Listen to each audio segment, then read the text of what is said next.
Dalia Fifame Ola. J'ai 15 ans et je suis élève en classe de seconde. Je me sens très bien, un peu stressée, mais ça va. Parce que, en réalité, je pense que c'est normal. Je pense qu'on appelle ça l'anxiété de performance. Ça ira, oui.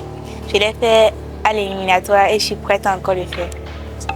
Je m'appelle Marthe Léontine Kodjovi, étudiante en 2e année de classe préparatoire à l'Institut des mathématiques et sciences physiques de Tambo. Je suis très heureuse et en même temps super excitée vu que enfin j'ai l'occasion de me présenter devant le public vu que la plupart du temps j'étais en ligne. Voilà. Bon, je dois avouer que ce sont des filles très compétentes et très intelligentes mais au même moment nous sommes dans un concours et j'ai foi en mes talents et en mon art, donc je suis sûre de pouvoir gravir les échelons et voilà, remporter ce concours. Mais elle met également en lumière l'importance de l'éducation. Savez-vous que 51% des filles au Bénin ne terminent pas l'école primaire et que 132 millions de filles dans le monde ne sont pas scolarisées? Ces chiffres révèlent les obstacles majeurs auxquels nos femmes sont confrontées dans notre pays.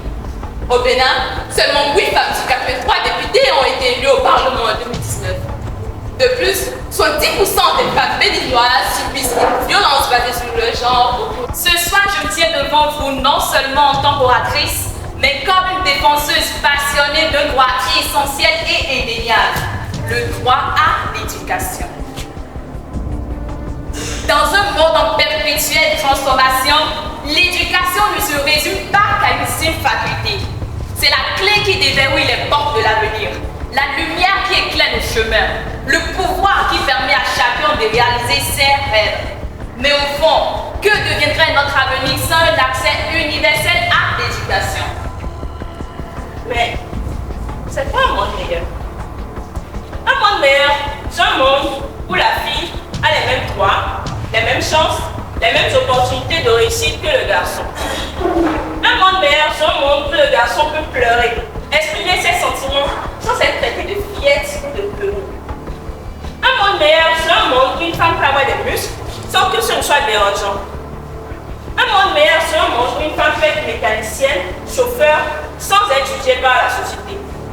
L'égalité des genres est un atout favorable à la société, car les filles et les femmes qui sont éduquées sont des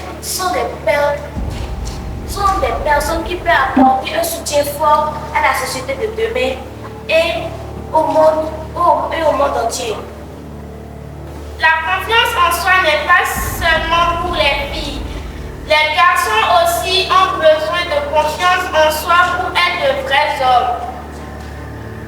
Souvent on dit aux garçons de ne pas montrer leurs sentiments, pleurer quand ils sont tristes, rire quand ils sont heureux. Mais la société doit comprendre les sentiments des garçons. Pour moi, l'autonomisation des filles est le socle du développement durable. Sur ce, je rejoins Kofi Annan selon lequel l'outil le plus efficace de développement, c'est l'autonomisation des filles. L'autonomisation des filles est un enjeu majeur dans la lutte pour l'égalité des genres et le développement des sociétés. Leurs droits continuent d'être négligés dans de nombreuses régions. En investissant dans leur éducation, leur autonomisation et leur santé, nous contribuons non seulement à l'égalité des genres, mais aussi à un avenir durable et inclusif. Une étude récente a montré que moins de 30% des postes dans les entreprises sont occupés par des femmes. Ça ne fait que montrer ce problème douloureux sur les stéréotypes et les préjugés qui ne font que persister, accroître au fur et à mesure. Cependant, ces femmes qui ont réussi à détruire ce plafond de verre montrent à quel point l'épanouissement de leur leadership ont permis de les valoriser. Moi aussi, je serai la meilleure ou pas, parce que j'ai vu que des autres continents, elles aussi, elles ont mis le paquet, donc comprenez mon stress. Bien évidemment, ma coach m'a aidé. L'internet m'a aidé, mes cousins, ma mère et mon frère m'ont soutenu et m'ont aidé aussi. J'ai eu l'aide d'un ami qui s'appelle Seydou Divin, puis de ma coach Lise Degla. Elle m'a aussi beaucoup aidée. Aussi, bon, disons, j'ai vraiment eu confiance en moi et j'ai brisé le plafond de verre. Je me sens extrêmement fière, super contente, très joyeuse, oui, parce que le stress de la présentation est passé. Et au vu des applaudissements que j'ai reçus du public, je suis très fière même de ma présentation. Pour offrir cette préparation au public, j'ai eu une coach, Madame Nadège Pignon, qui est la modératrice aujourd'hui, qui m'a beaucoup accompagnée. Elle m'a appris de nombreuses choses, notamment comment m'exprimer, comment utiliser le silence et mes gestes dans mes prises de parole. Quant à mon texte, je l'ai écrit toute seule, sur le coup comme ça, je veux dire. J'ai eu une imagination qui m'a donné cette force d'écriture, qui m'a permis d'écrire mon texte, qui a été corrigé par ma famille et mes amis pour me permettre de l'améliorer au maximum. Voilà. Donc, on parle de l'épanouissement de la femme. Je ne sais pas pour vous, mais moi, je suis sidérée. J'ai énormément appris. Elles ont sorti des chiffres, elles ont donné des exemples. C'est des filles qui sont l'avenir de notre pays. Et quand on les voit, et quand on les entend parler, on peut nous l'assurer. Est-ce qu'on peut les ovationner, s'il vous plaît?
Qui est une organisation qui travaille pour le renforcement de capacités et la représentativité des jeunes filles et femmes aux instances de prise de décision. Aujourd'hui, j'ai siégé au sein du jury pour la demi-finale du concours EcoDel. Alors aujourd'hui, en tant que jury, nous avons évalué 3 aspects. Nous avons évalué la présentation du discours des demi-finalistes. Nous avons évalué leur niveau de langue, c'est-à-dire le vocabulaire, la grammaire, la syntaxe. Et nous avons également évalué la structuration de leur discours. Au niveau de la structuration, nous avons vérifié est-ce qu'il y a une chronologie d'idées dans le sujet qu'elle nous présente, est-ce qu'il y a de l'argumentaire, est-ce qu'il y a des exemples pertinents qui ont été mis en avant pour appuyer ce qu'elles étaient en train de dire comme affirmation. Ça a été une très belle expérience. Nous avons des demi-finalistes de divers âges avec divers niveaux intellectuels. Nous avons apprécié leur éloquence.